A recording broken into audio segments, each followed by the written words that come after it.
नमस्कार, मैं हूं बबीता चौधरी और आप सभी का स्वागत है हमारे यूट्यूब चैनल पे। आज हम बात करेंगे पेंशन भोगियों के लिए जो 18 नवंबर 2009 का आदेश था उसको अवैध करार दे दिया, तो वो क्या था, क्या उसमें था और उसकी जगह कौन सा नया आदेश लिया गया, तो उसी को लेकर आज इस वीडियो में हम बात करेंगे। तो आगे बढ़ने से पहले मैं आपको बता दूं, यदि आप हमारे चैनल पर नए हैं तो हमारे चैनल को सब्सक्राइब कीजिए और अगर आपको हमारी वीडियो अच्छी लगे तो इसे ज़्यादा से ज़्यादा लाइक कीजिए और शेयर कीजिए। पेंशन भोगियों के अधिकारों की लड़ाई में 20 मार्च 2024 को दिल्ली हाईकोर्ट ने एक महत्वपूर्ण फैसला सुनाया जिसने पेंशन संशोधन की दिशा में नया मार्ग प्रशस्त किया। इस फैसले ने केंद्र सरकार को 18 नवंबर 2009 के इस आदेश को अवैध करार दिया जिसमें केवल डिफेंस पेंशन भोगियों को ही पेंशन सुधार का लाभ दिया गया था, जबकि सिविल पेंशन भोगियों को इससे वंचित रखा गया था। इस फैसले के आधार पर 2006 से पहले के पेंशन भोगियों को 2006 के बाद सेवानिवृत्त हुए पेंशन भोगियों के बराबर पेंशन देने की मांग को रखा गया था।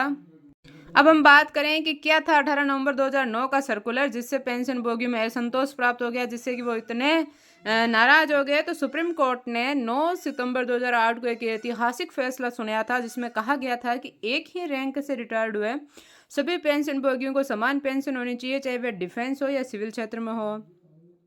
लेकिन केंद्र सरकार ने 18 नवंबर 2009 को एक सर्कुलर जारी कर इस लाभ को केवल डिफेंस पेंशन भोगियों तक सीमित कर दिया और सिविल पेंशन भोगियों को इस लाभ से वंचित कर दिया। इस आदेश ने सिविल पेंशन भोगियों में व्यापक असंतोष पैदा किया जिसके परिणाम स्वरूप न्याय की तलाश में सभी पेंशन भोगी थे वो दिल्ली हाईकोर्ट पहुंचे। अब हम बात करें कि दिल्ली हाईकोर्ट का ऐतिहासिक फैसला क्या था। दिल्ली हाईकोर्ट ने पेंशन भोगियों की इस मांग को मानते हुए केंद्र सरकार ने 18 नवंबर 2009 के आदेश को अवैध ठहराया और कहा कि पेंशन संशोधन का लाभ सभी पेंशन भोगियों पर समान रूप से लागू होना चाहिए। कोर्ट ने संविधान के आर्टिकल 14 का हवाला देते हुए पेंशन में समानता सुनिश्चित करने की बात कही जिससे 2006 से पहले और बाद में पेंशन भोगियों के बीच भेदभाव समाप्त हो गया। अब हम बात करें कि भारत में पेंशनभोगी समाज की मांग। दिल्ली हाईकोर्ट के इस फैसले के बाद भारत पेंशनभोगी समाज केंद्र सरकार से इस निर्णय को तुरंत लागू करने की अपील की है और उन्होंने जोर देकर कहा है कि 2006 से पहले के पेंशन भोगियों को 2006 के बाद रिटायर्ड हुए पेंशन भोगियों को बराबर पेंशन दी जाए। पेंशन भोगी समाज ने यह भी चेतावनी दी है कि यदि सरकार इस पर तुरंत कार्रवाई नहीं करती है तो उन्हें एक बार फिर से न्यायालय का रुख करना पड़ेगा। अब देखते हैं कि न्याय और संवेदनशीलता की आवश्यकता क्यों थी और क्या था इसका निर्णय।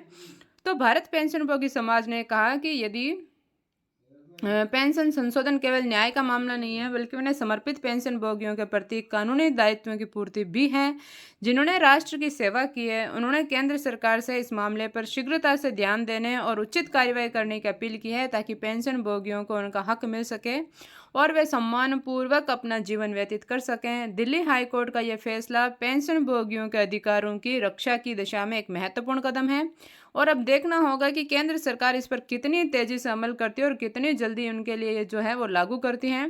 पेंशन ईपीएफ आदि के बारे में अपना कॉलम न्यूज ये देखिए। इसी प्रकार की और वीडियो अगर आपको जानना है तो हमारे चैनल को सब्सक्राइब कीजिए और आने वाले वीडियो को देखने के लिए बेल आइकन को जरूर दबाएं ताकि आने वाली वीडियो का नोटिफिकेशन सबसे पहले आप तक पहुंचे और वीडियो को ज़्यादा से ज़्यादा शेयर कीजिए ताकि सभी पेंशन भोगियों को ये बात पता चले कि उनके लिए क्या निर्णय आया है और उनको क्या उनके लिए सही है, क्या ये सही नहीं है, इस पर वो अपनी राय दें और किसी भी प्रकार का नेगेटिव कमेंट ना करें क्योंकि हम आप तक वही न्यूज़ पहुँचाने की कोशिश करते हैं जो हमें लगता है कि आपके लिए सही है और आपके लिए आवश्यक है। धन्यवाद।